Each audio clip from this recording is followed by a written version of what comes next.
मोतियाबिंद और LASIK surgery के क्षेत्र में उत्कृष्ट योगदान हेतु तमिलनाडु के मुख्यमंत्री के द्वारा चेन्नई में सम्मानित की गई डॉक्टर भारती कश्यप। डॉक्टर भारती कश्यप को चेन्नई में आयोजित intraocular implant and refractive society India के सम्मेलन में गोल्ड मेडल प्रदान किया गया। यह सम्मान उन्हें तमिलनाडु के मुख्यमंत्री श्री के पलानीस्वामी के द्वारा नेत्र चिकित्सा में मोतियाबिंद और लासिक सर्जरी के क्षेत्र में उत्कृष्ट योगदान के फलस्वरूप दिया गया। झारखंड जैसे छोटे से राज्य से आने के बावजूद भी डॉक्टर भारती कश्यप के द्वारा मोतियाबिंद एवं लासिक सर्जरी के क्षेत्र में प्रति वर्ष यूरोप एवं अमेरिकन सोसाइटी की वार्षिक कॉन्फ्रेंस में प्रस्तुत की गई रिसर्च पेपर को विदेशों में बहुत ही सराहा गया।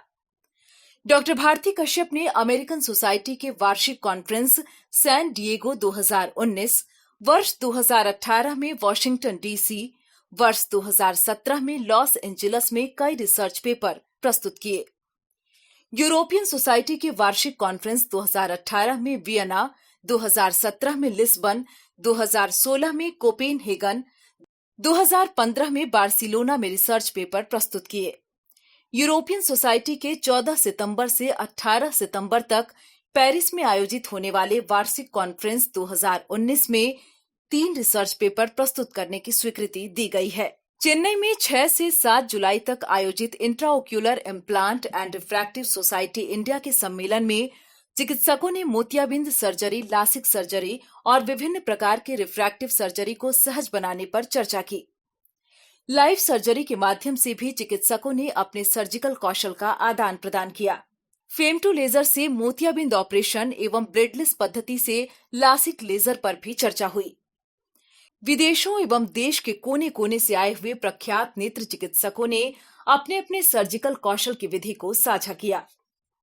स्वास्थ्य विभाग भारत सरकार से आंखों की बीमारियों में काम आने वाली नई दवाओं की खोज की रिसर्च के लिए Kashyap memorial eye hospital Jharkhand का पहला आंख का अस्पताल बना, जिसे आंखों की बीमारियों की दवाओं की खोज के अनुसंधान की अनुमति मिली। कश्यप मेमोरियल आई हॉस्पिटल को केंद्रीय औषध मानक नियंत्रण संगठन, स्वास्थ्य सेवा महानिदेशालय, स्वास्थ्य और परिवार कल्याण मंत्रालय, भारत सरकार के तहत 3 साल के लिए क्लिनिकल ट्रायल यानी दवाओं पर अनुसंधान की अनुमति मिली। क्लिनिकल ट्रायल चिकित्सा की प्रक्रियाओं और दवाओं की सुरक्षा और प्रभावशीलता का मूल्यांकन के लिए अनुसंधानात्मक अध्ययन किया जाता है। देश को डायबिटिक रेटिनोपैथी की बीमारी से मुक्त करने की दिशा में ऑल इंडिया ऑफ्थेल्मोलॉजिकल सोसाइटी की एकेडमिक रिसर्च कमेटी ने पूरे देश के डायबिटिक मरीजों के लिए मैनेजमेंट प्रोटोकॉल बनाने की योजना बनाई है। इसके लिए हर स्टेट के विट्रियो रेटिना स्पेशलिस्ट को इसकी जिम्मेदारी दी गई है। झारखंड में एम्स न्यू दिल्ली से प्रशिक्षित एवं इंटरनेशनल काउंसिल ऑफ ऑफ्थेल्मोलॉजी की विट्रो रेटिना की बहुत ही सम्मानित फेलोशिप प्राप्त किए हुए डॉक्टर विभूति कश्यप को 1000 डायबिटिक मरीजों का डाटा तैयार करने और उनकी आंखों के पर्दे की पिक्चर भेजने की जिम्मेदारी सौंपी गई है।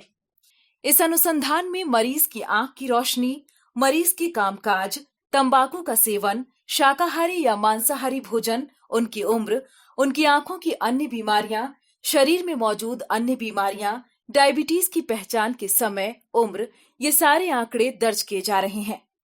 विट्रियो रेटिना नेत्र सर्जन डॉक्टर विभूति कश्यप ने कहा कि इस रिसर्च से देश के डायबिटीज के मरीजों की आंख के इलाज में बहुत फायदा होगा। क्योंकि शुगर की बीमारी कैंसर के जैसे होती है, मतलब होता बहुत पहले से है लेकिन मरीज को मालूम नहीं पड़ता है, और जब तक मालूम पड़ता है तब तक बहुत लेट हो चुका होता है। तो इसीलिए बहुत ज़रूरी है कि शुगर के पेशेंट अगर आप नहीं भी हैं तो भी अगर आप उम्र दराज हैं तो अपने पर्दे का चेकअप हर साल रेगुलरली अवश्य कराते रहें, ताकि आप ना ठीक होने वाले अंधेपन की तरफ अग्रसर ना हो जाएं। इसका मेन कारण ये है। यह एक आगाज है दृष्टिहीनता के खिलाफ जंग का, जो कई स्याह जिंदगी में उम्मीदों की रोशनी से नई राह दिखा रही है।